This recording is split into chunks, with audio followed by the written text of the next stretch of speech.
Hebrews, Hebrews, Hebrews. This is Prophets of Awakening. This is our reading through the TANAK night, the 16th of October, 2024. I'll be dealing with DIONYSUS and Jesus, doing a comparison to show you, expose who JC really is. Okay, you can go to our YouTube channel, Prophets of Awakening. Check out our videos. We have over 1,000 or so videos on this channel that you can examine, backtrack the content and get the meat out of it. Okay. The hours that we're on live on Prophets of Awakening is Tuesday nights and Wednesday nights, 7 to 9 p.m. Central Time. And then on Saturdays for our Shabbat, we are on in the morning with our morning Shabbat, 10 to 12 a.m. Then we come back in the evening and close the Shabbat out from 6 to 7 p.m. Central Time. Okay. So you get the opportunity to like and share our videos. It'd be greatly appreciated. All right. And this is the non-Messianic channel. We deal with the Tanakh and the Torah. Okay. The Tanakh being the Old Testament, and the Torah is the first 5 books of the Old Testament that was given to Moses by the Lord of hosts. Okay. Genesis, Deuteronomy, Exodus, Joshua. Those are the first 5 books. Okay. Shalom and welcome to this channel. Welcome to our reading through tonight. We're going to do our normal, which is a moment of silence, prayer. We read the Psalms. Then we have the current events that we're going to deal with. And then we'll go into our lesson, which is the topic inside the class is DIONYSUS and Jesus, right? And doing a comparison and contrast with that. Okay. Moment of silence for the Lord of hosts and all that he's doing to bring about our prophesied deliverance in these last days. Oh Lord, we come before thee at this time. Okay, well, we thank you for the knowledge and the understanding that you have given unto us up until this point. And we seek thy face, that you shower us with peace, enlightenment, and a sense of togetherness.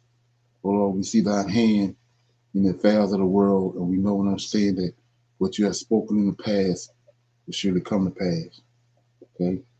Turn not thy face from us, but hearken unto our plea. Hearken, O Lord, and do. All praises unto you. Okay? So with that being said, I'll read the Psalms right quick.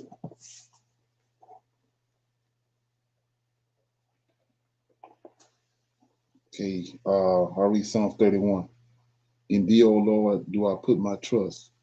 This is a Psalm of David. In thee, O Lord, do I put my trust.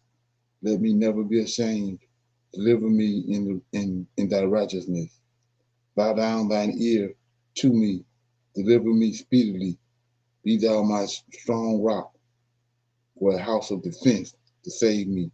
For thou art my rock and my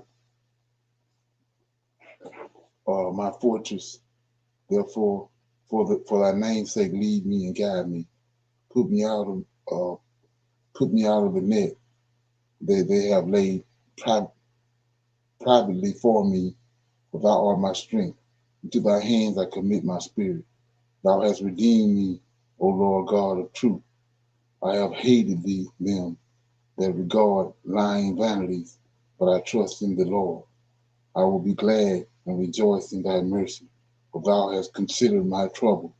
Thou hast known my soul in adversity, and hast not shut me up into the hands of the enemy. Thou hast set me my feet in the Lord's room. Have mercy upon me, O Lord, for I am in trouble. Mine eyes is consumed with grief, yea, and my soul in my belly.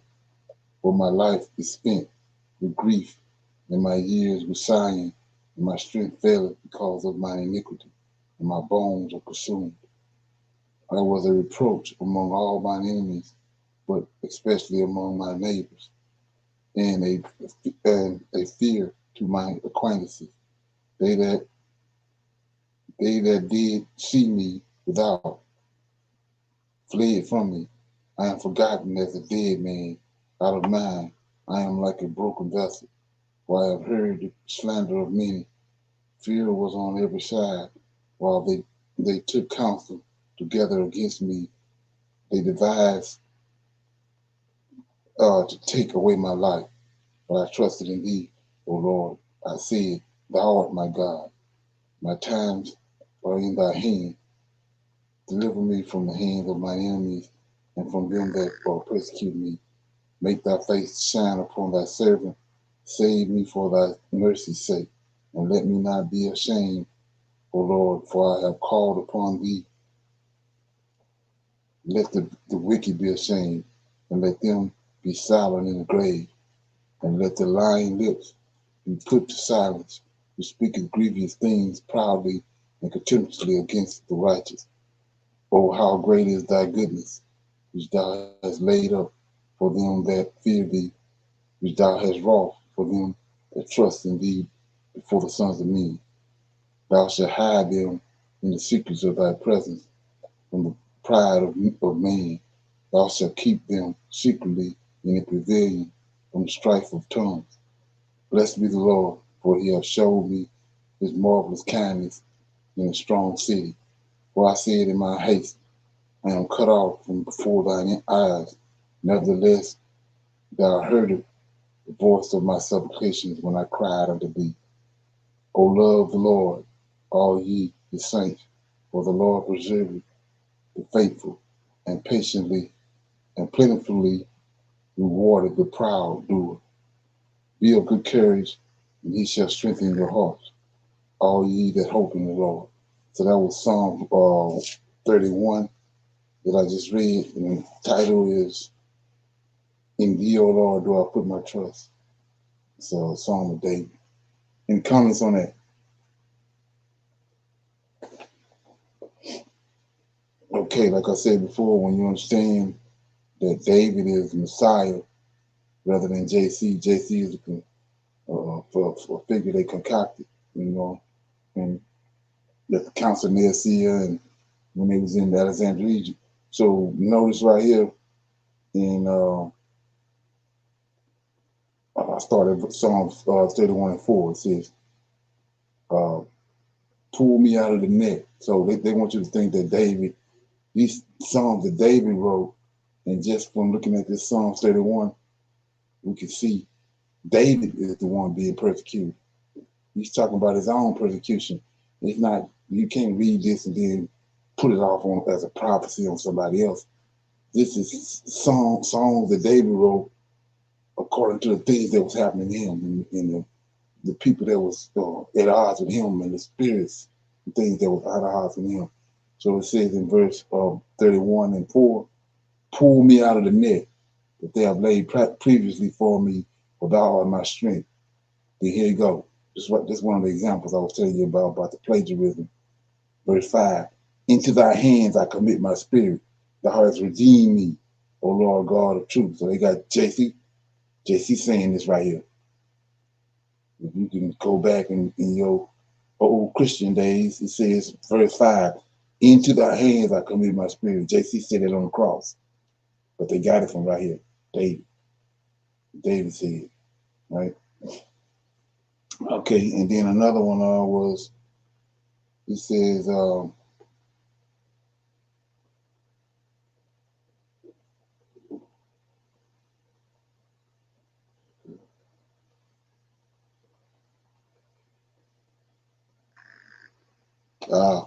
24 says, last verse, be of good courage, and he shall strengthen your heart, all ye that hope in the Lord. So, like I said, when you understand who the Lord is, they're not putting no hope. David not talking about Jesus, he's talking about the Lord of hosts, our Redeemer. Okay? Any comments, questions? Okay. With that being said, we go to some current events.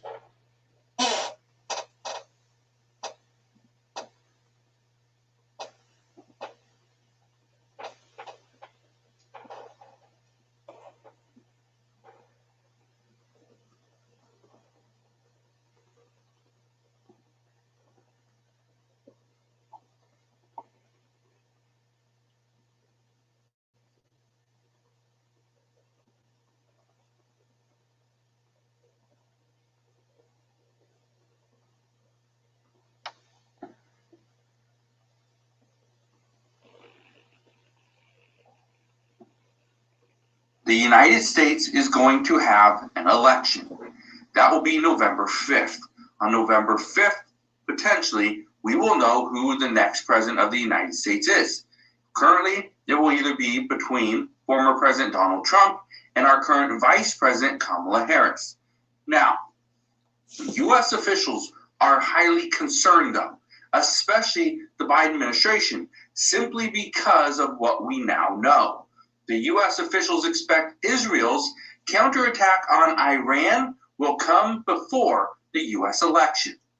That right there could sway voters one way or another. Today I'm going to break down what's going on, how the U.S. has just confirmed that yes, this attack will happen in the next 20 days. Before the U.S. election, Israel is going to attack Iran. Then Iran will counterattack against Israel. We're going to see what happens, but I'm going to break it all down in today's video. All I ask is one thing. It takes 2 seconds. Go ahead, hit that like button if you enjoy these daily updates. And now, let's begin.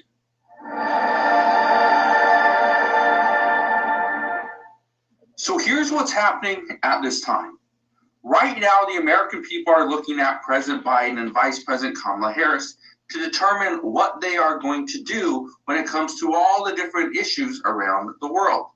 We have a war between Russia and Ukraine. The United States is definitely involved in that. We have a war between Israel and Gaza, or technically Hamas. Well, the United States is in that too.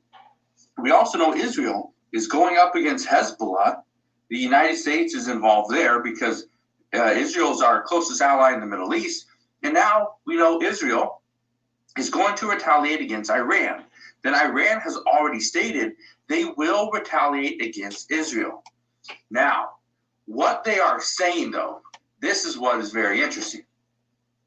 They say right now that there will be a counterattack before the U.S. election day. That is November 5th. That's in 20 days from today. 3 weeks from yesterday is when we're going to have this election. But here's another very important date. The U.S. is giving Israel 30 days to boost Gaza aid or risk cut to military support. So think about this for a second. Right now, Israel knows they have the support of the United States. Great. So they can go and do a retaliation against Iran. Let's say they do that on November 4th. Well, they technically have 30 days from Sunday, which was the 13th of October, which, you know, this month there's 31 days. So they have until, November 12th.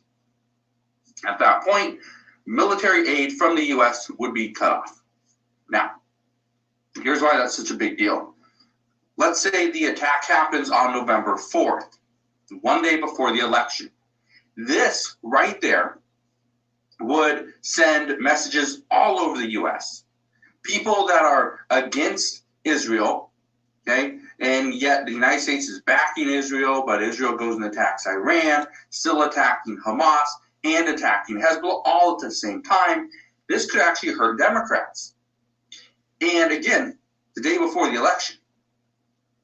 But the United States is continuing to back Israel until November 12th, which means they have 8 days.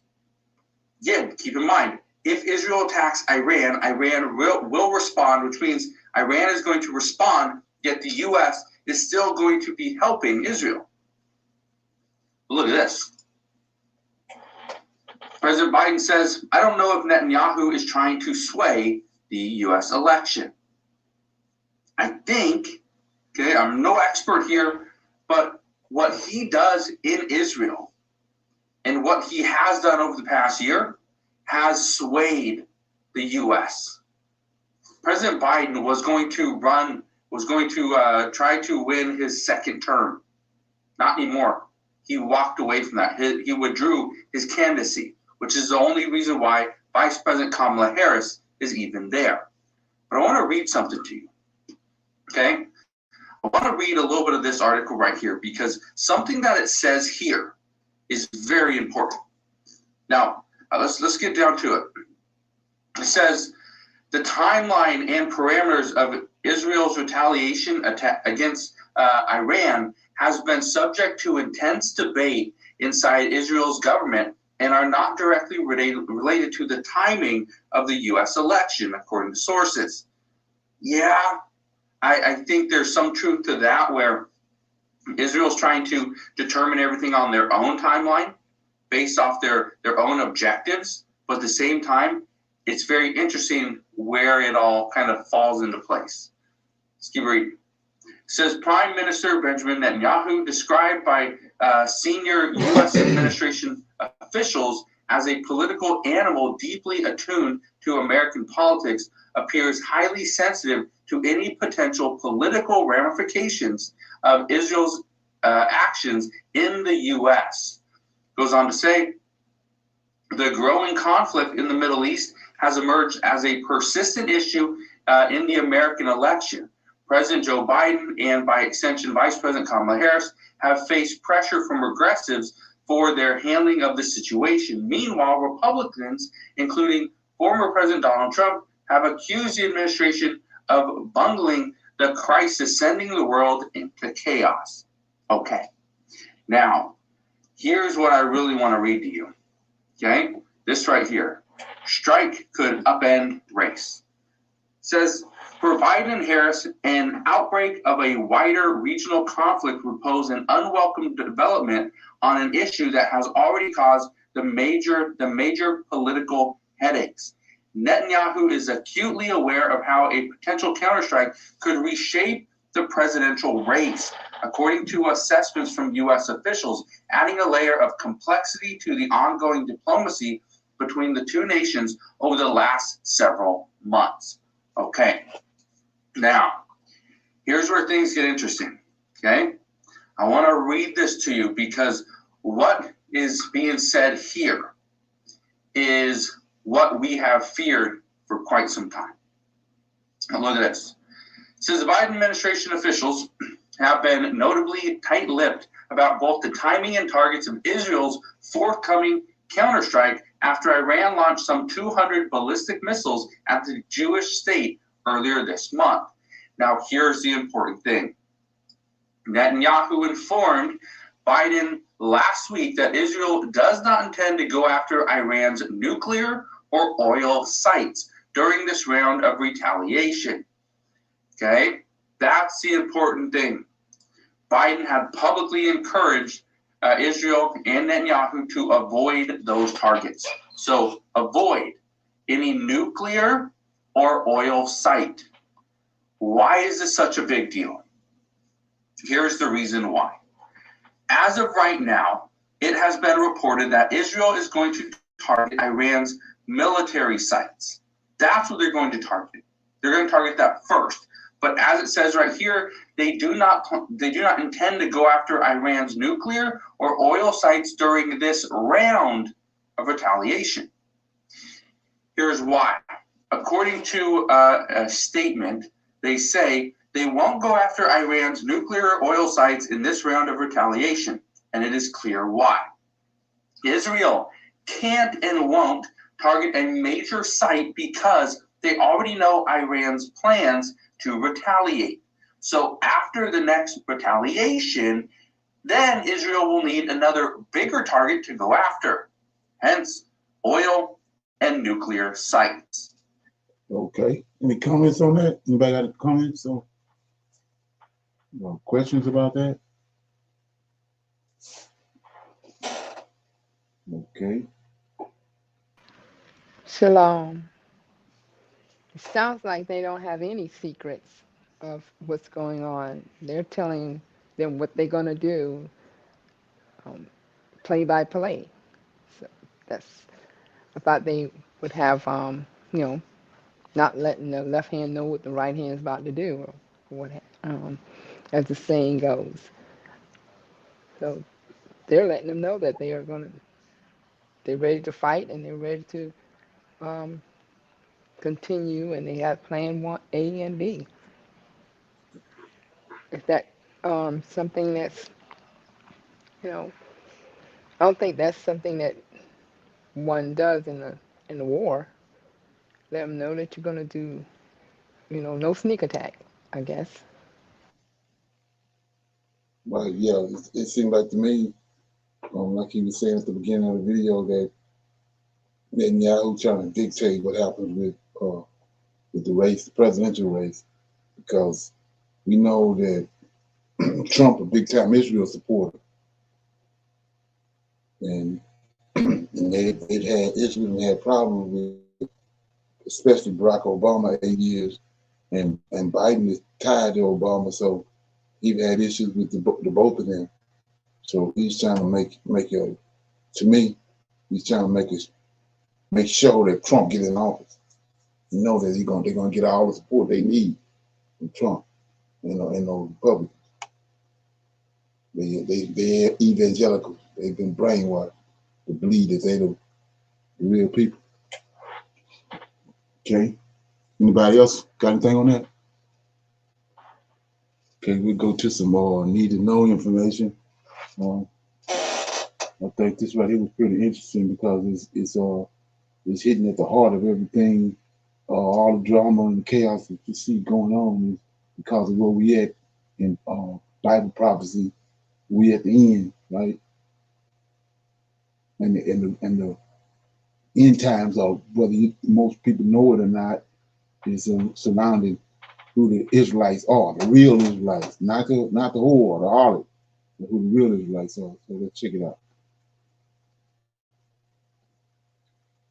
That the modern day Israel you see on the map may not be the same Israel the Bible talks about. What if everything you thought you knew about Israel was only part of the story? Most people, including many Christians, believe that the modern state of Israel, founded in 1948, is the direct continuation of the Israel we read about in the Bible. They see it as the fulfillment of God's ancient promises to Abraham and his descendants, and therefore many believe they must support it unconditionally. But what if I told you that the Israel on the map today isn't necessarily the same as the Israel God talked about in the Bible? Here's a fact that may surprise you.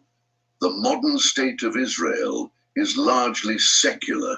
It's driven by political forces and nationalistic ideologies, and many of its leaders do not follow God as their forefathers once did. And yet, Christians around the world stand by Israel with a kind of blind allegiance, convinced that supporting this nation is the same as standing with God's plan. This isn't just about geography. This is about spiritual identity. And the differences between the biblical Israel and the modern nation are far deeper than you may realize. The truth is that God's promise to Abraham was not just about a physical land. It was about a covenant relationship. And today, while many in Israel claim the inheritance of Abraham, the question remains, are they living in alignment with the covenant God established? Stay with me until the end, because we're going to explore questions that could completely shift your understanding of the Israel we see today. Who are the Zionists, and how did they shape modern Israel? What does the Bible say about the land promised to Abraham? And perhaps the most shocking question, is it right for Christians to support everything modern Israel does, regardless of their actions? The answers may not be comfortable, but they're necessary. What you're about to learn will give you a biblical perspective on the current Israel, the spiritual implications of supporting it, and how these revelations relate to biblical prophecy. To understand the present, we must first go back to the beginning, to the story of Abraham in the Old Testament. In Genesis 15:18-21, God promised Abraham a specific land for his descendants. This land, known as Canaan, spans modern-day Israel, but also parts of Lebanon, Jordan, Syria, and Egypt. It was a broad territory, much larger than the borders of the current state of Israel. However, there's a key point to understand. The land was tied to a covenant. It wasn't just a territory for the sake of territory. It was a land where God's people were to live in obedience to him. This land, Israel, was meant to reflect God's relationship with his people. It was never just about real estate. It was about spiritual alignment. Now, the modern state of Israel, founded in 1948, came into existence after World War II, largely through international political agreements and the Zionist movement. While many Jews returned to the land, seeing it as the fulfillment of prophecy, others argue that the modern state of Israel is a secular nation, a far cry from the theocratic nation that God envisioned in the Old Testament. So does today's Israel fulfill the promise God made to Abraham. It's not as clear-cut as it seems. While the geography may overlap, the spiritual purpose of Israel in the Bible was tied to obedience and covenant. The modern state is political, secular, and often driven by nationalism, not biblical devotion. Another turning point in the biblical story comes with Jacob, the grandson of Abraham. In Genesis 32:28, God changes Jacob's name to Israel after Jacob wrestles with an angel. The name means he who struggles with God, and it's from Jacob that the 12 tribes of Israel descend. But here's the critical question. When God changed Jacob's name to Israel, was he referring to a nation that God envisioned? So I want you to check this out. It's like I told you how they do with the words. So I told you in several times. It's all in a lot of the videos that they're saying God, right? Okay, God. Jacob wrestled with God. We know he wrestled with an angel. So the angel that they're talking about, the God they're talking about, is the angel. Listen to it. In the Old Testament. So does today's Israel fulfill the promise God made to Abraham. It's not as clear-cut as it seems. While the geography may overlap, the spiritual purpose of Israel in the Bible was tied to obedience and covenant. The modern state is political, secular, and often driven by nationalism, not biblical devotion.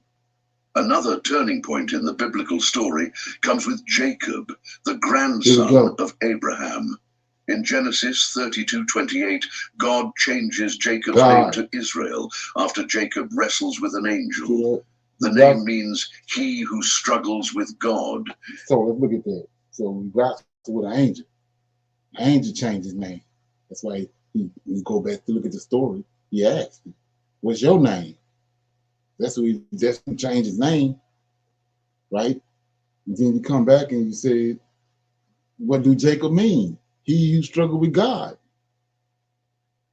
Come on. So this is what they got us at. And like I said, when Constantine came on the scene, his objective, the beast, the fourth beast, like Daniel said, had received a womb in the head. It's not a man that's going to know Antichrist coming to go receive a womb in the head. It's a beast. The fourth beast received a womb in the head. So what's the head of the fourth beast? Rome. The city of Rome. The eternal city, Rome. So those Visigoths and those 3 races of giants that broke through the wall that Hadrian had built to keep the giants out. They broke through that wall and they went to Rome and sacked Rome. And once they stayed there like 2 years or so and just pillaged Rome and stripped it of the gold and all that, and they left. Well, when they left, Rome had been weakened, and it split off into 4 different groups: north, south, east, and west. That's where these four kings. He had 4 kings. So then Constantine came, and Constantine subdued 3, just like Daniel tell you. He subdued 3 of them and brought the beast back. Rebuilt Rome, brought Rome back to its former glory. That's the womb they received. When he brought it back, it was a republic at first. When he brought it back, it was a Holy Roman Empire. So what made it holy? They had our records. Now it's the Holy Roman Empire. That's where all the plagiarism and all that came in once they got onto our records. So there ain't no man coming There's no beast. There's no antichrist. It's the beast is the who receives the wound, not a man. They're gonna get shot in the head or whatever these clowns say, and then he's gonna live.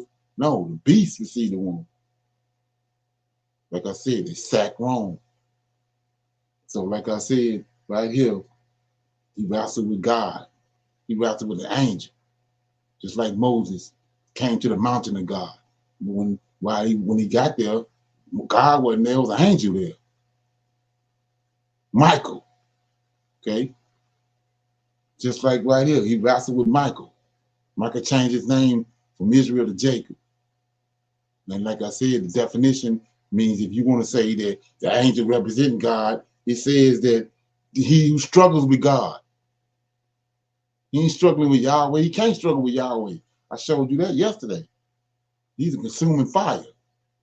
You can't struggle with. That's the purpose of the 7 angels. Because he can't deal with no mankind, no flesh, no nothing. He can't deal with it because he'll automatically consume it. So Jacob is wrestling with the Lord of hosts. He changed his name. That's the God of Israel, the Savior, the Redeemer of Israel. Okay? And it's from Jacob that the 12 tribes of Israel descend. But here's the critical question. When God changed Jacob's name to Israel, was he referring to a physical territory, or was he creating a people, a spiritual lineage? The Bible suggests that Israel is... So let's look at that. This is a doozy.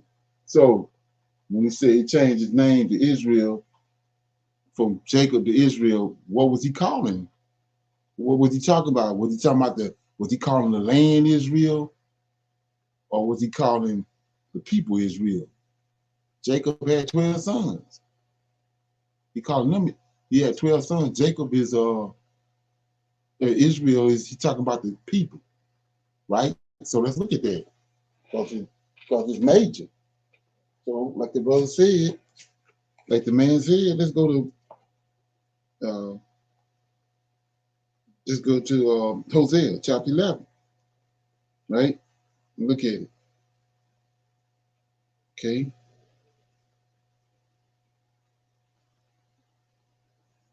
Hosea chapter 11, verse 1 says, when Israel, right? That's the name he changed. He wrestled with Jacob, changed his name to Israel, right?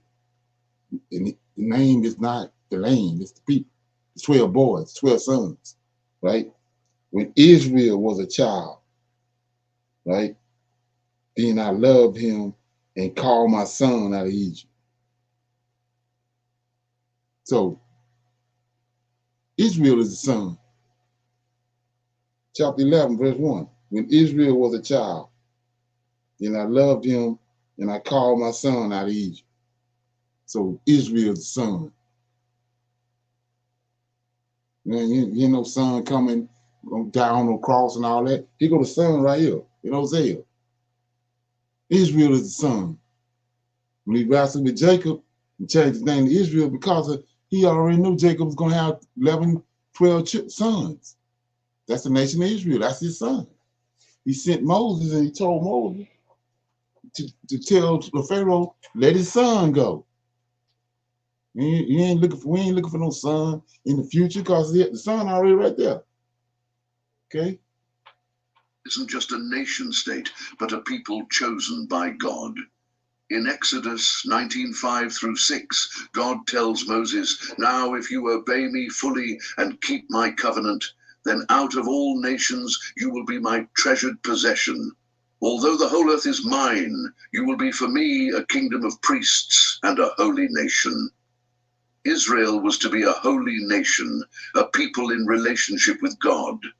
Therefore, the name Israel was less about land and more about the covenant people of God. Son. The land was a gift, yes, Son. but the real significance of Israel was their relationship with God. So, while the modern state of Israel might occupy the land, the question remains, are they living as the covenant people of God? No. That's what truly defined biblical Israel, and it's what we must consider when comparing the ancient nation with today's state. To understand the creation of modern Israel, you need to understand Zionism.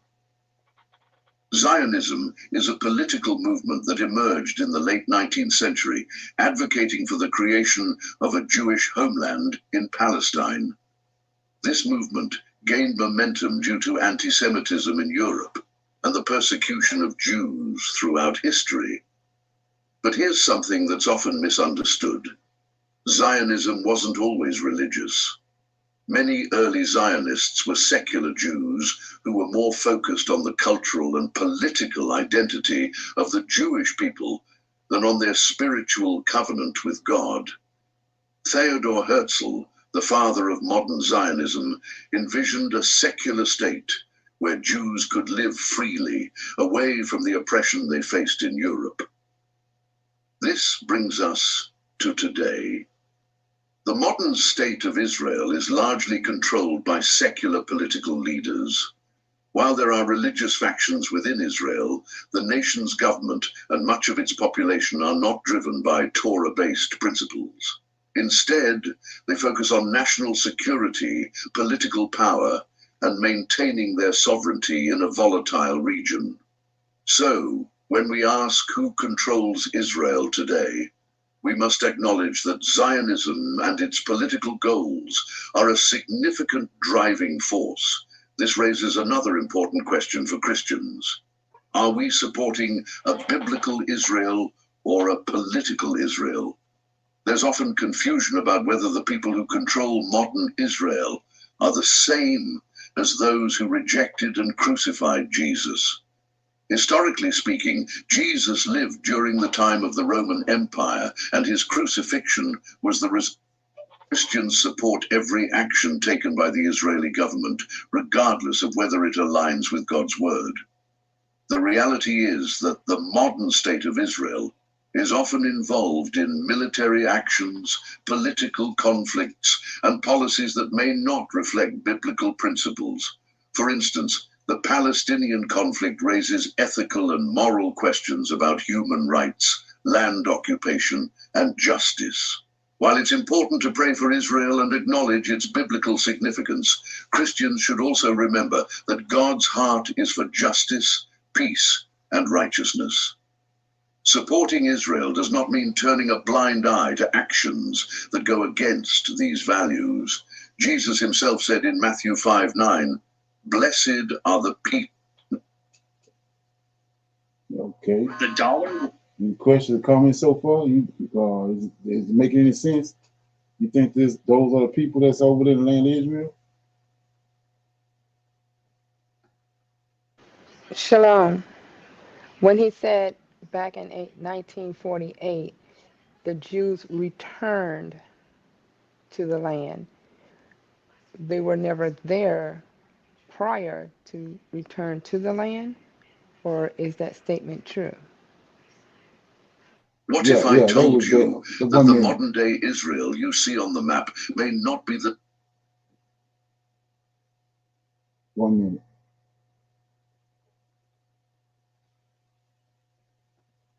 state of Israel is largely controlled by secular political leaders.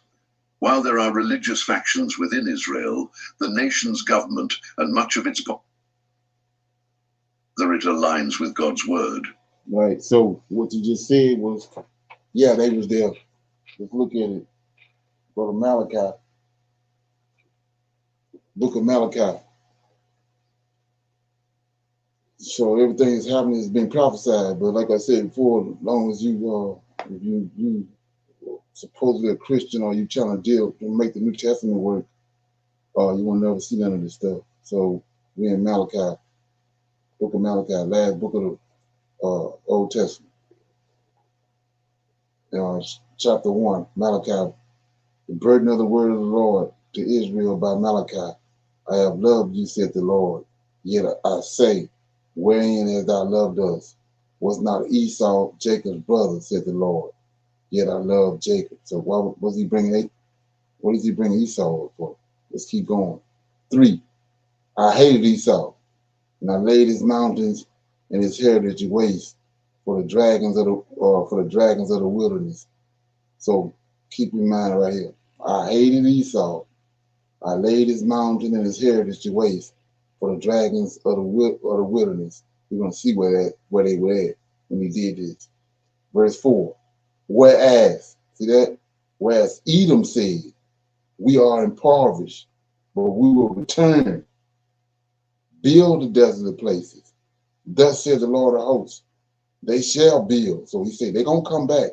They shall build, but I will throw down, and they shall be called, and they shall call them the border of wickedness, and the people against whom the Lord have indignation forever. So where they at? Verse 5.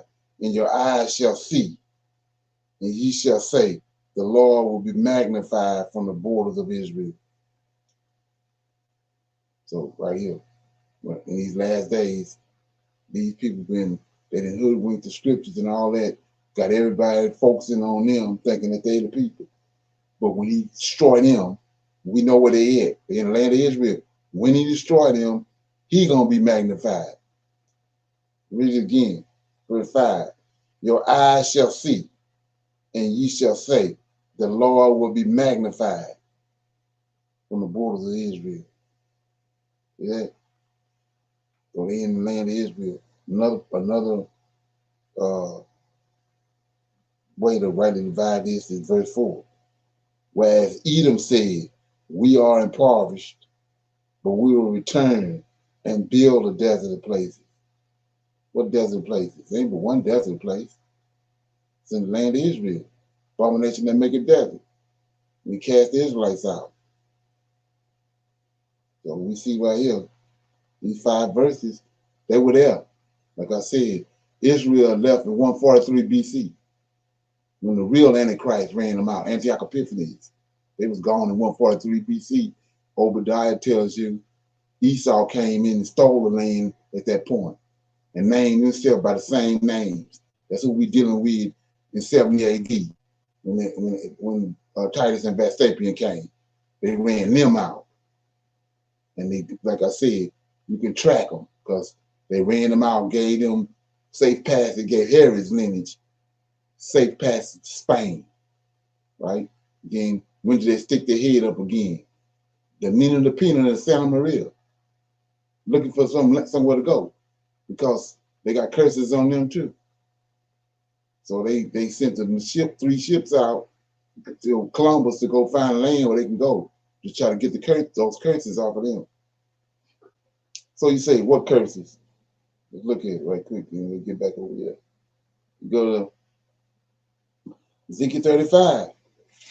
This is how they've been able to hide so far because they got the world thinking that they was done away with. They don't exist, but they've been hiding because they hide behind the curses of Deuteronomy 28, but they got their own curses.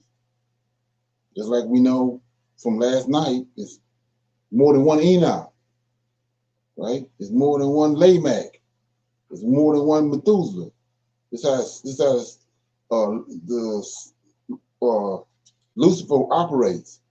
Okay, I'm in Ezekiel 35, right? Verse 1. There's a prophecy against Mount Seir, which is Esau. Moreover, the word of the Lord came unto me, saying, Son of man, talking to Ezekiel, set thy face against Mount Seir, prophesy against it, and say unto it, Thus saith the Lord God, Behold, O Mount Seir, I am against thee, and I will stretch out my hand against thee, and I will make thee most desolate, and I will lay thy cities to waste, and thou shalt be desolate, and thou shalt know that I am the Lord. So see that? When he's judged them, the world gonna know who the Lord is. Then verse 5, because thou hast had a perpetual hatred and has shed the blood of the children of Israel by the sword, by the force of the sword in the time of their calamity, the time that their iniquity came to end, when Antiochus came. It's like Daniel had prophesied that a prince was coming. And he's going to cause the abomination of desolation, Antiochus. And when that happened, Esau came in, stole the land. And then he came and came back to our records, smoothed it all out like it's the same people. But it was a wealth transfer took place. The Israelites was cast out in 143 BC, ended up on the west coast of Africa, where they came and got us from, 3 of the tribes, and then they came in. They got you thinking them was Israelites there the whole time, but no, they was gone, they left. And Esau came in, stole the land, and started calling themselves by the exact same name, 12 names of Jacob. And then just like Solomon and Zerubbabel built the temple, they built one, Herod temple. Like I said, they duplicated, they plagiarized and duplicated everything they had to do. And then the temple they built was tore down by Titus and Vespasian, and they were ran out. And they went to Spain. And like I said before, they running from these curses right here. Let's keep going. It says, verse 5, because thou hast had a perpetual hatred and hast shed the blood of the children of Israel by the force of the sword in the time of their calamity, in the time that their iniquity came to an end. Therefore, as I live, said the Lord of hosts, right? I will prepare unto thee blood. Blood shall pursue thee, since thou hast not hated blood, even blood shall pursue thee. Thus will I make Mount Seir most desolate, and cut off from it him that passeth out, and him that returneth. And I will fill his mountains with the slain, and thy hills, and in thy valleys, and in all thy rivers shall thy fall by the sword. And I will make thee a perpetual desolation, and thy cities shall not return, and ye shall know that I am the Lord, because thou hast said these 2 nations. See that? So you will say, well, what you talking about, bro? You just said that they returned. Well, this is Mount Seir right here. He ran them out of Mount Seir. That's how they ended up down where Jerusalem was at. And they stole the land when Antiochus came. Let's look at it. 9, I will make thee a perpetual desolation, and thy city shall not return. See that? So Mount Seir, where they was at, they ain't going back there. But he told them over in Micah, yeah, you're going to return and build the desolate places, but I'm going to tear them down. So he just told them right here, in Mount Seir, you ain't coming back there. Verse 9, I will make thee a perpetual desolation, and thy city shall not return. And ye shall know that I am the Lord, because thou hast said these 2 nations. Now let's place them in the land of Israel. They covered the 2, Judah and the southern and the northern and southern kingdom, Judah and the nation of Israel. It says, these 2 nations and these 2 countries shall be mine, and we shall possess it. See that? That's what God tells you. Whereas the Lord was there. The Lord wasn't in Mount Seir. See that? Therefore, as I live, says the Lord, I will even do according to thine anger and according to thy envy, which thou hast used out of thy hatred against them, against Israel. I will make myself known among them when I have judged thee. And thou shalt know that I am the Lord, and that I have heard all the blasphemies which thou hast spoken against the mountains of Israel, saying they are laid desolate, and they are given us to consume. That's the New Testament. The Israelites, the church theology, that Israel was given up, and he gave it over. The church was given over to the church came in, replaced Israel. It's all right there. And like I said, the average person, the Christian, don't even know nothing about Ezekiel 35. But that's how they've been passing time by, because the blood is pursuing them just as well as the curse is pursuing us. So by them posing as the Israelites, and you see all this drama coming on them, you're assuming that they got to be the Israelites. But Most High got curses on them just as well as he got them on us. And Jacob even, when Jacob, let me see who that was. Isaac blessed them. When he blessed Esau, he told him, you're going to live in the fat places of the earth, but by the sword, you're going to live there. And so that's the repercussions of that. He got where he was at by the shedding of the blood of Israel. And that's what we're looking at. We're looking at it playing out right now, because the whole world has been duped thinking that this nation that's over there is the Israelites. So when he judged them, is when the truth gonna come out. Okay, any comments?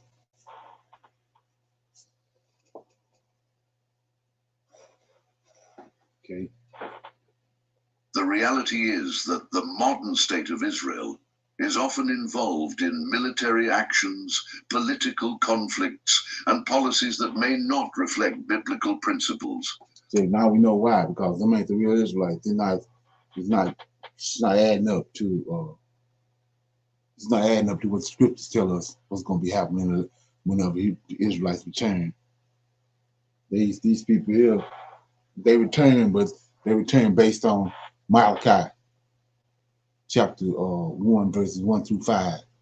He said they was going to return. They told Mosiah, you're going to run us out of here, but we're going to come back.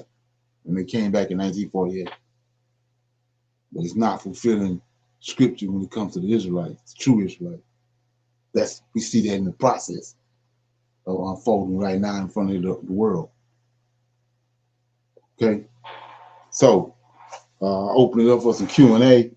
Anybody have any questions or comments about anything from last night, or they studying or researching? Got anything they want to talk about?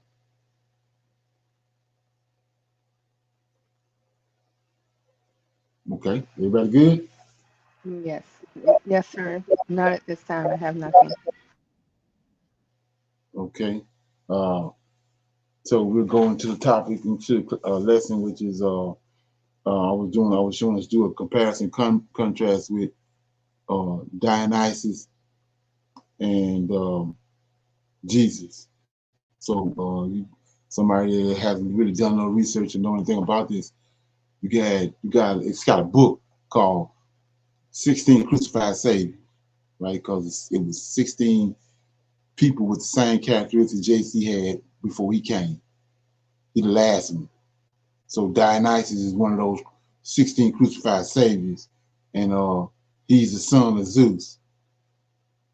So once you get around the right people and they give you the right information, you'll find out what's really going on with that. So 200 fallen angels came down, slept with women on the earth and got children. Zeus, one of them. He tied in there with that. He came down. He got, like, I think, if I'm not mistaken, 20 or 30 children. He coming down on Mount Olympus, like I told you. These angels coming down on mountains, and they coming down to these cities or to these villages where these people at, and they sleeping with the women. And it's the only way you can get a giant. So Dionysus is the son of God. He's the son of Zeus. That's who he is. And so, like I said, you hear the Creator constantly telling us through the scriptures about gods, how, making a god and having a god like what Moses did. Aaron did while Moses was up on the mountain. They made a god from the understanding that they had got when they was in Egypt. They made 2 golden calves, right? So it's a process to making a god. So Julius Caesar they made Julius Caesar God. So what's that process? Characteristics they bestow on a person. They turn water into wine. They teaching older folks, all the wise men in the temple, they teaching them at 12 years old. All those are the characteristics of those 16 crucified saviors that came before JC. So when they was at the Council of Nicaea, when they was dealing with those pagans,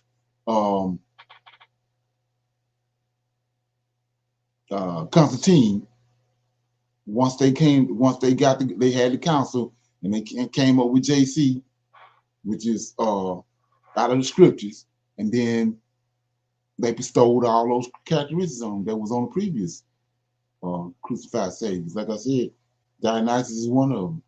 Horus in Egypt was one of them. Horus taught in the temples in Memphis. Horus turned water into wine. Horus raised the dead.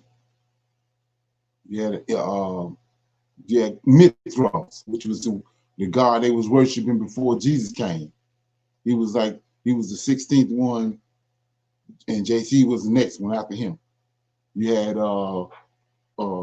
Krishna, Indian god. He had all those characteristics bestowed on him.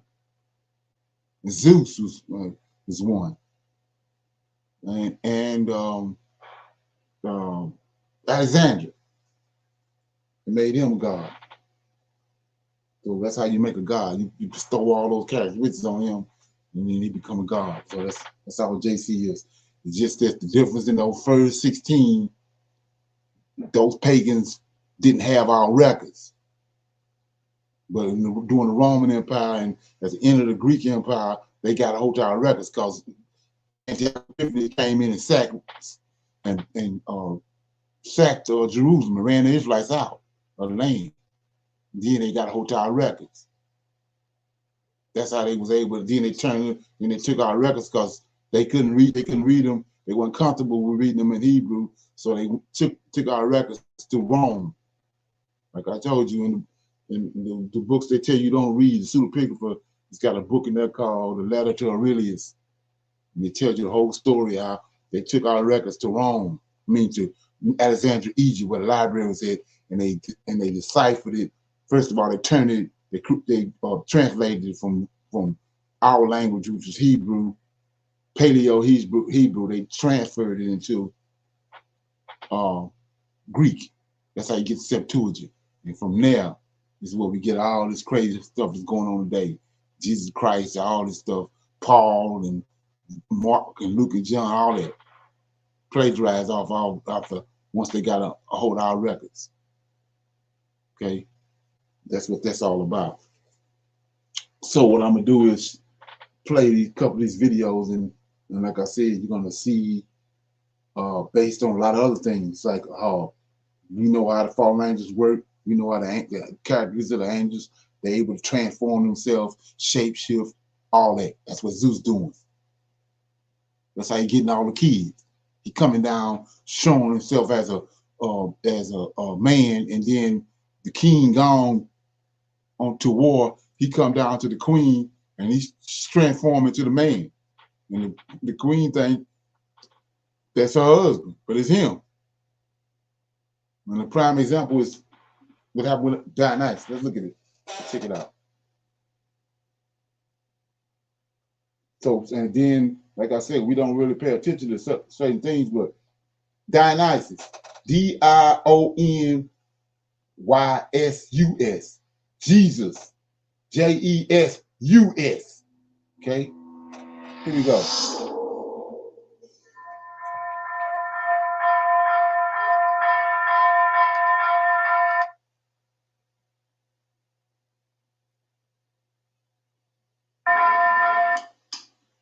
When visiting Gaudi's Sagrada Familia in Barcelona, I was struck by an artwork right above the sacred altar that depicted what should have been the crucifixion of Christ. Raised as a Greek Orthodox, I could hardly recognize the scene, as above the cross was a warm-colored canopy with grapes hanging from its frame, like from some gypsy caravan. The image exerted a joyfulness that it got grapes on the cross. So like what we dealing with now, they done revived it, toned it all down now. That's the reason why we had, but the original cross had grapes on it. Go back to turning the water into wine, but we're gonna see who it is that was on the cross. Is totally absent in between the somber walls of Greek monasteries, where tears of humility can be seen running the counter of starving saints who look back solemnly from their world of shadows. But then again, everything about this cathedral is different. It was designed by one of the most inspired architects of the past century, Antoni Gaudi, whose vision takes us on a walk through an enchanted forest of marble columns that branch out like trees bathed in psychedelic colors pouring in from the stained glass windows. It feels sacred, but in contrast to other Spanish temples, Gaudi's masterpiece invites nature in a way that's almost pagan. While looking up, I cannot help but wonder who exactly was this dying god.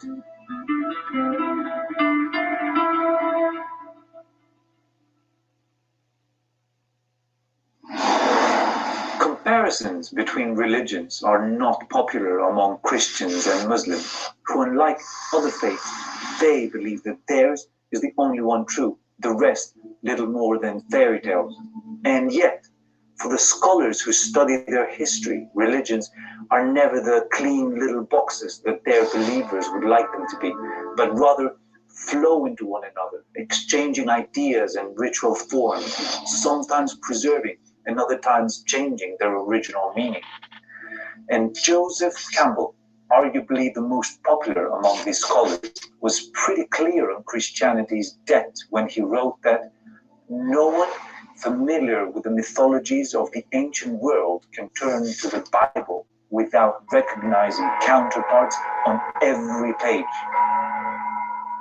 And so, let's turn to these mythologies, where some 7,000 years ago in the Near East, we find the worship of a male god who represents fertility, sexuality, and the cycle of life, death, and rebirth. The cycle that was first witnessed in the cultivated fields somewhere between the Tigris and Euphrates rivers, the fertile lands where the first of human cultures grew their crops. Together with this change in food production came a new religion, one that focused on the yearly cycle of sowing and harvesting, a cycle that was mirrored in the life and death of a god, the ever-dying and ever-rising god, son of a great mother goddess that represented the earth. In the fertile crescent of the Near East, this agrarian cycle began in spring, where the new crops that came from the bowels of Mother Earth stood ready for the harvest that happened just before the beginning of summer. In the life of the ever-dying god, this was a time of youth, where he appeared in full glory and full sexuality, ready to be cut down, sacrificed, just like the crops during the great harvest.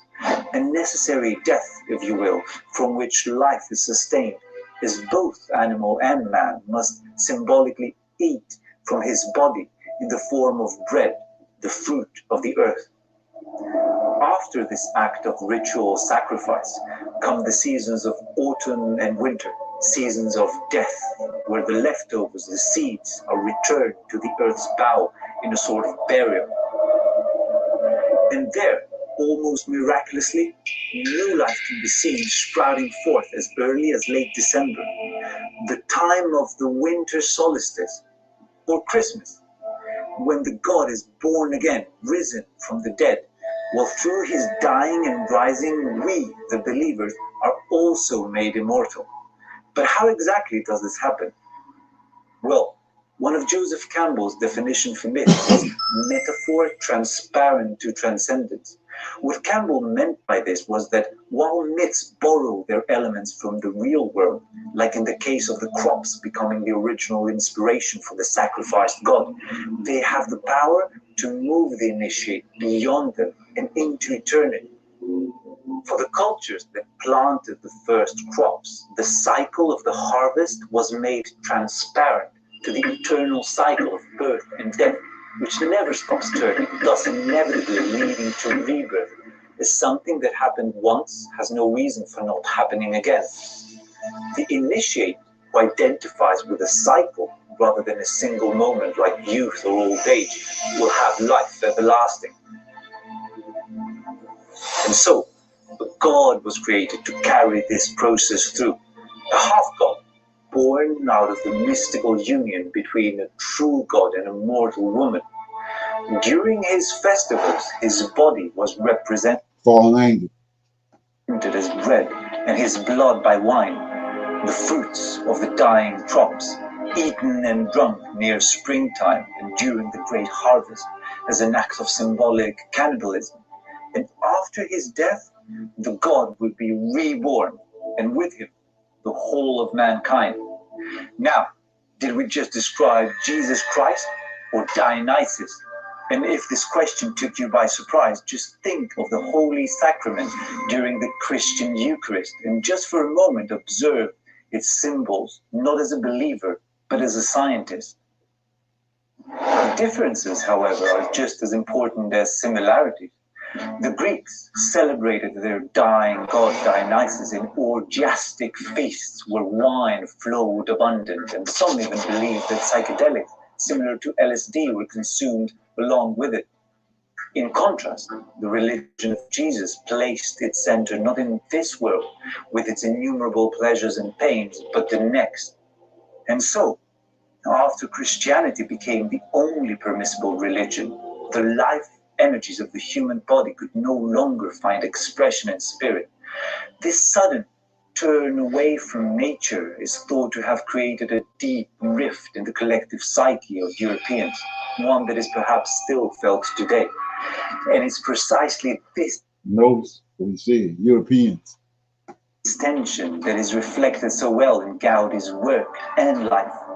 On the one hand, this marvelous architect was a devout Catholic who lived an ascetic life of abstinence, devoted entirely to his work, which earned him the title of God's architect.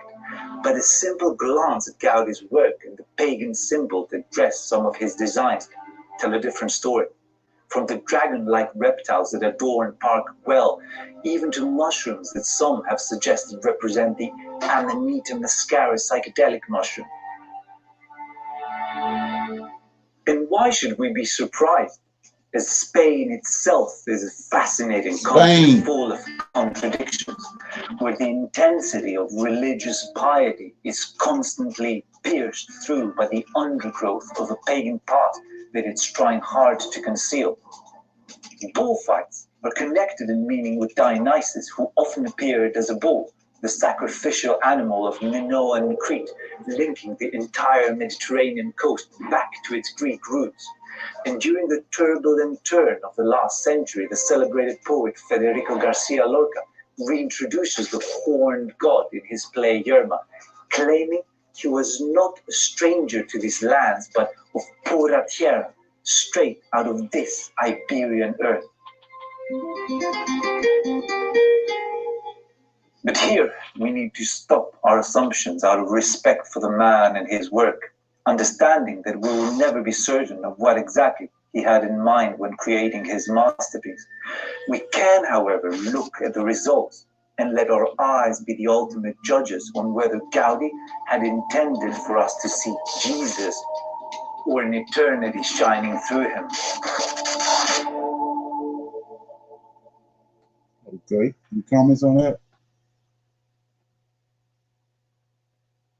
That was you want to go back and look at it, is Dionysus and Jesus, the bleeding God. That was the name of it. More comments, questions? So you can see, like I said, the reason why these characteristics are the way they are. You got turning water into wine and all that. They don't have nothing to do with the Old Testament, but it got everything to do with these Europeans. And they lack of understanding of who the God is. These characteristics tied to what they saw in the universe. They saw that, like he was telling you about the cycles, when the seeds bring forth, and then in the winter they die, and all that. That's the dying and resurrecting God. So that's why he had those characteristics that he had. So they brought that into when they came in with the New Testament, when they came in with JC. They put those same characteristics from the previous 16 crucified gods, they put it on him. At the Council of Nicaea, they make gods. So that's what they did at the Council of Nicaea. They made a god, which is JC, predicated off of the previous gods they had made. Okay, so here go another one. We'll listen to this one, then we'll close out. This go more in depth on Dionysus and JC. 2 Maccabees 6:7 records in its history that almost 200 years before the arrival of the Jesus character in the 1st century, the Roman powers were already dead set on forcing the captive Jewish people to participate in the worship of none other than Dionysus, the human-born demigod sent to take away the sins of the flesh and teach the path to eternal life. To the untrained eye, this may seem completely inconsequential as it relates to the development of the Christian faith in the 1st century. However, upon closer inspection, This might be the earliest proof of Rome's attempt to introduce a new kind of savior to the kingdom of Israel, one that was friendly towards Greco-Roman ideals, namely Jesus Christ. Welcome to my channel. I'm Justin Best with Bust and Jest, and today I'm very excited to share some information with you that I believe may realign your biblical perspective in a very serious way. If you don't know me or my background or why I'm actually doing this, I have to encourage you to please go check out my intro video on the YouTube channel watch page. Also, over the next coming weeks and months, I'll be posting a ton of information testing the validity of both the New Testament and the Old Testament. So if you're interested in those type of topics, then I have to encourage you to make sure you remember to subscribe and click the bell notification icon so you can be notified whenever I post. Today we find ourselves questioning and discussing the central figure of the entire New Testament, and that's Jesus Christ. Personally, I believe that when a full and fair viewing of the facts is accomplished by an open and honest mind, that it can easily be concluded that there is an undeniable connection between the cult of Dionysus and the Roman development of the Christian beliefs about Jesus Christ. After I lay out some of the most important points in this matter, I'll share with you my personal conclusions as well at the end. So like I said before, the reason why it's so, the only difference is with Dionysus, they didn't have our records. JC, they got our records. That's why they took him and plugged him back in the Old Testament. But those previous gods they created, they had all the same characteristics he had. They didn't have our records. Israel was still running things. But when just the reason the Creator showed, they had the angels show Daniel the four beasts was because it came a point in time, like Daniel said, at the end of the third beast, a man of fierce countenance, understanding dark sins to stand up. It was Antiochus. He didn't want to destroy the Israelites, the Antichrist. From that point on, they got access to our records. That's what changed JC. That's the reason why he's different than Dionysus. He's different than Mithras. He's different than Horus. Because now they got our records. Like I said, they superimpose them in the Psalms. And anybody with a third grade education can see that David ain't talking about nobody in the future. All those songs are about him and his relationship with God, with the Creator, with the Lord of hosts. It's not no prophecies or nothing you can retro into the future. Somebody is coming. That was imposed on the Israelite mind. So just so you know, what I'm going to be doing is reading to you a study that I created over the last few days and bringing forward some of the main points of this study. This study will also be getting published on my website, bustandjust.com, when that website is ready, in article format as well, to make it even more digestible and easy to reference. So jumping right in, from the very beginning, I have to state that there are many strawman arguments on the internet about whether or not Jesus was an archetypal copy of the previously known demigod named Dionysus. In these false arguments, claims about the Jesus and Dionysus connection are made which are simply not true and easily defeatable to make it appear that the argument is invalid from its inception. For example, writers defending Christianity and a literal Jesus often claim that there are some opposing Christianity who state that Dionysus was born on December 25th. All of my research has indicated that this is not a common opinion at all, nor is this considered one of the very many actual valid comparisons between the two characters that many scholars have indeed pointed out. Nor was Jesus himself even born on December 25th, according to most New Testament scholars. These type of false statements about the Dionysian cult traditions are designed to distract readers from the true comparisons that should not be ignored. If you can be convinced to quickly and easily dismiss the first examples of comparison with these type of false arguments, you'll be unlikely to search the matter out to its end, believing that the claim was destroyed on its face. I advise you not to be so quick to fall for these diabolical debate traps, in which those who are desperate to defend their version of reality will intentionally misrepresent what's being presented, removing your ability to make a simple and fair assessment.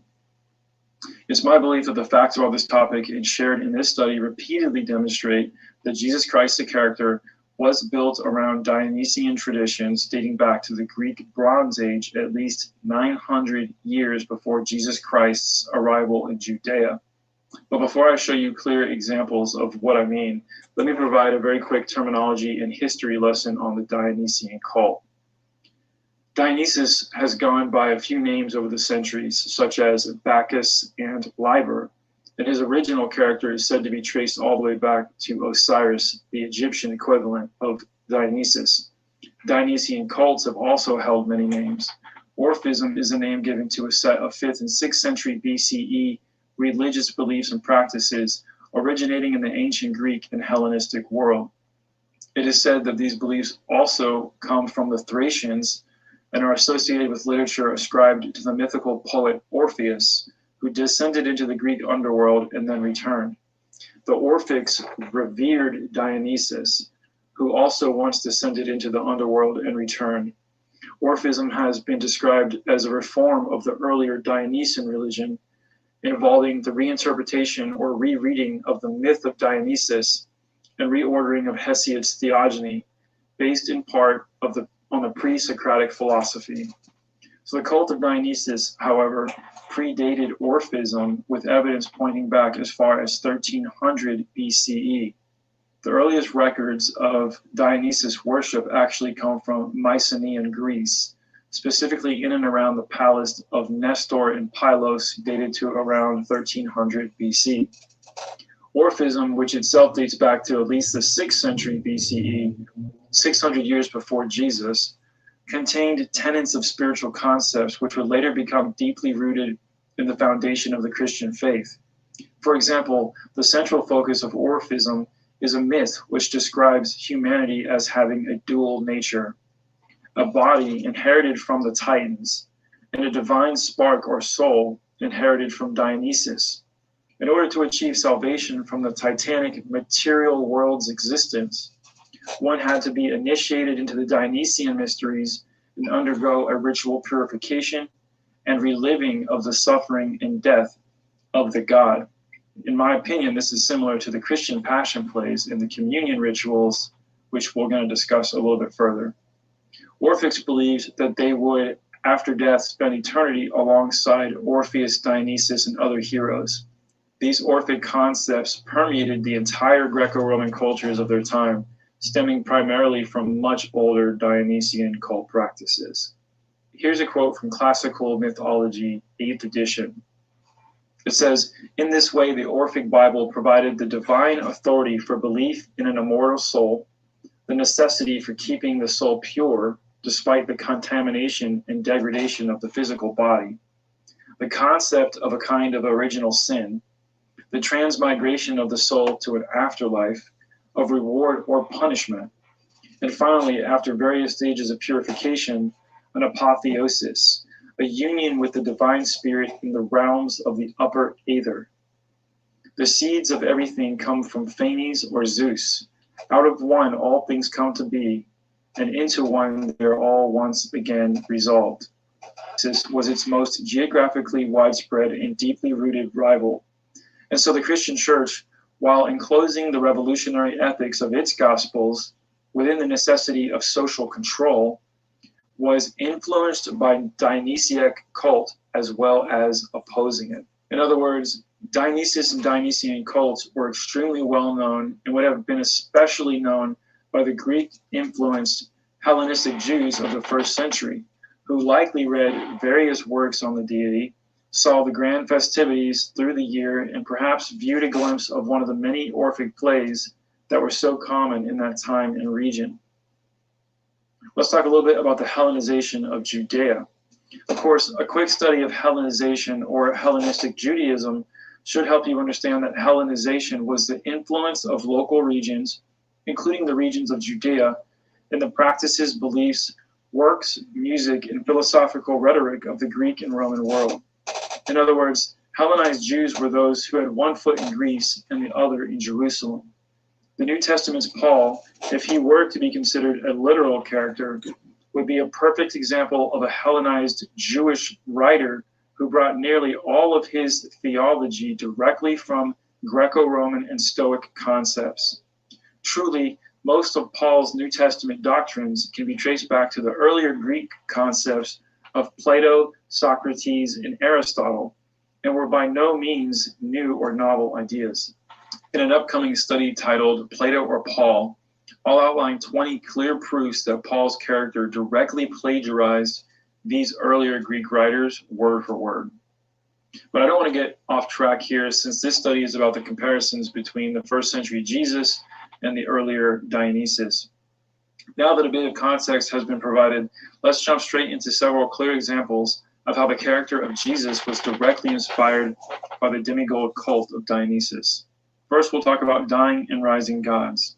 Like others before him, Dionysus was one of the dying and rising gods that were worshipped in antiquity. In fact, it has been argued for decades that this myth spans as far back as 4000 BCE.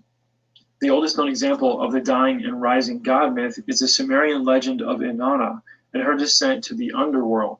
In this myth, the Sumerian goddess Inanna travels to the underworld to see her sister. While there, she is killed and hung from a hook on the wall. For 3 days and 3 nights, Inanna is dead until she is resurrected with the help of her father, Enki, who is one of the 3 most powerful gods, by the way. Enki sends 2 Gala, which are gender-neutral ministers, sort of like angels, designed to bring her back. The Gala serves Inanna food and water and brings her back to life. I hope I don't have to point out the clear similarities to the stories of the death and resurrection of Jesus Christ here, who was also hung on a cross, was dead for 3 days and 3 nights, then was resurrected with the help of his Father, who sent 2 angels to minister to him to guard the tomb as well. The major point here, however, is simply the theme concept. This theme is debated as being a recurring motif throughout the span of history, but one thing can be known for sure. The legends of Dionysus certainly show a half-man, half-god who was killed, brought back from the dead, and resides in the hearts of his followers. If that was the only comparison Dionysus had to Jesus, I could see how some would dismiss this as inconsequential. However, it gets a bit more concerning the more you look. Actually, by the time you're done here, you might wonder if there was very much original about Jesus' character at all. Dionysus' birth and the wine legends. You see, Dionysus was also born of a human woman named Semele, while also being the son of the Most High God, Zeus. In fact, while... Yeah, so give me a minute. He's somebody fumbling with the... Give me a minute.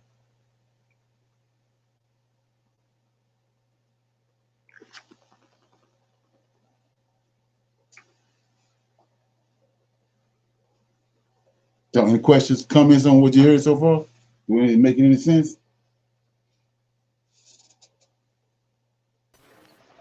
Shalom. Yes, as he's speaking about the when he said Hellenization, and I went to Alexander the Great. But yes, it is kind of it's bringing the picture more clearer to me. Right, they didn't cover over all this Greek history. That's why people can't. A lot of people don't see it, but it went on for the Greeks ruled. Hellenization happened for I think 300 years or so, maybe more than that. But then they don't understand the definition of Hellenization. Means that when the Greeks came, everywhere they went, they infused everything with their culture. That's what they do. They change everything. Like I said, they started in India. That's where Alexander ended his conquest. It was in Egypt. I mean, in India, the Buddha. That's why JC got on a toga. He don't have on no Hebrew clothes. He got on a toga. And so, matter of fact, before I go any further, before I forget, I have a playlist. It's called Non-Messianic Conversations. 12 videos, and all that is on there, breaking all that down, 16 crucified saviors, all that, because you have to get that information in order to really understand what has happened. It's not that I'm on some kind of mission. I got a problem with JC. No, I found out the information, seen what was going on, what had happened, and And I dealt with it. That's where we at. This everything that we dealing with in the New Testament is all from Hellenization.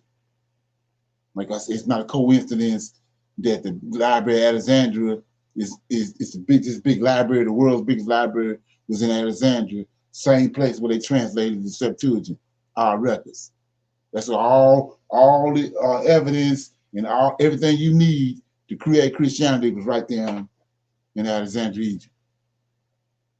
That's where it came from. And then when you go back, how they playing with words, when you go to, they were first called Christians at Antioch. Well, where Antioch is at? Antioch is the heart of the Greek civilization. Antioch Epiphanes came. His father Antiochus was the one that they created. They created the city from Antiochus. Then his father died. He was a prince in Rome, just like Daniel said at the end of the third beast. A prince and a king, understanding dark sentences shall stand up. That's him. And when he came up, that's where Christianity and all that came from, out of Antioch. And like I said before, don't never take my word for it. Go do the research, and then that's where you get the process of doing the research is how you get illuminated, because they didn't hid everything from you, where you don't know the history been falsified, so you can't connect the dots with that. You have to go back and walk it down. Then it's laying open like a flower. Okay. So with that being said, anybody have any questions or comments about anything? Like I said, somebody tampered with my laptop, so it just went off. Anybody got any questions, comments, anything before we go? Shalom, Brother Leonard. I just have a No, little sir. comment. Excuse me. That a lot of times we still have the so-called Hebrew Israelites, I'm gonna say Hebrew Christians, that I noticed that uses other names for Yahweh, right? Like Yeshua, whatever they call them, the other names that they use, not understanding that was changed. That's Greek, right? Right. So when Exactly. yes, sir. So when you was playing this video and breaking all that down, I was thinking about that. They still following a certain type of narrative, not even understanding where these words are coming from or how they were created. And Right. with all of this, you know, the bisexuals, so forth, and all that being accepted in the church, it goes way back, Right. because a lot of the Greek gods that you were speaking of, they say were bisexual. Right. Right. It's all the religion and all of that is connected at the hip. You trying to make, like I was saying, look at all the everything that's around the so-called cross. Everything around the cross is not legitimate, but the person on the cross is legitimate. It don't make no sense. It does not. Right. So when you find out how, when he started telling us, when you go back to those fallen angels and those giants, they the ones who started creating gods. It's a process to making a god. And we see it unfold with JC at the Council of Nicaea and the people that was there, the Europeans and the Romans and the Greeks. They created a god. They didn't create. They wouldn't talk about no god of that magnitude doing it when the Israelites was in power. It all this came about when Israel was denigrated and fell away. Is when all this came into existence. In the third and the fourth beast. Like he said, it's going to be Israel going to be trampled underfoot during the time of the Gentiles. That's when JC came, during the time of the Gentiles. There's too many dots. too many pieces to the puzzle for you just got to be uh uh sold out on JC to not see none of these things. It's too Exactly. evident. And they want to say, I don't know if it was his last video or the video before that, saying, why is Jesus compared to these other Dionysus. gods? Yeah, so you gotta really look at that. Exactly. Like you say, it's a creation of all these different gods. Right. And it's And then basically to fit, them. So Dionysus had a boyfriend. I mean, come on right, now. right. And Jesus had one. John. Okay. Oh, okay. Okay. Okay. So I mean, you gotta look at it for what it is. Like I say, Right. it's something as simple as the story with Lazarus. You know what I mean? Why would you, when you understand what you just said about the sexual part of it, why Hmm. would you say, well, why would you raise a man from the dead, then he come and all his clothes fall off of him and he come toward, you know what I mean? Come on, man. Right. We don't get it. And then John, he comes to, when you understand the Greek philosophy, the Greek way of life, the older male with the beard with the young male. So JC got the beard, and John is the youngest of all his Young boy. disciples. Hmm. It's all right there, but we don't, it's Overlooking all that. blasphemy. It's Hmm. blasphemy when it's exposed. Hmm. All right. Yeah. There's something. And like I Yes, said, sir. I got 12. I got a playlist called it's on Prophets of Awakening. It's a non-messianic playlist. It's 12 videos and all everything's in there with how when the Greeks came on the scene, how the process of Hellenization, how they are transformed, how like I said, when Julius Caesar came on the scene, he got into a whirlwind romance with Queen with I think it's her name Nefertiti, not Nefertiti, but Cleopatra, and they had a son. His name was Caesarion, and they had already made Julius Caesar a god. So when this boy was born, and the wife was a god, Cleopatra was a god. So Caesarion was the son of God, and so you say you got all these other people, Napoleon and Hitler, and all them in history. Why you don't have this boy in history? Why he not in history? Why he ain't in history books? Because he over in the New Testament. They couldn't put him in the scripture because it was going to connect dots for people. So he's not in history. You got to go into that and do your research and go into the library and to find out about that story. And then, like I said, 12 years old, he went missing. And I know me coming up in the church, nobody tell you where the 18 years where he was at for the 18 years. And you come to find out it was this boy, Caesarion. And Cleopatra sent him away up to a monastery up in the mountains, up in the Himalayas. And then 30 years old, he came back to Jerusalem like he's looking for his other brothers and sisters, because he had three half brothers and sisters. When Mark Antony after Caesar got killed, Mark Antony hooked up with Cleopatra, and they had three children. And last time he saw them when he was 12, they was gone, but they ended up getting adopted, and they was in Jerusalem. So he came back looking for his brothers and sisters at John. John was Thomas, one of his brothers. And all these the characters that's in the story in the New Testament. It's too much. Okay. And like I I said before, that's basic.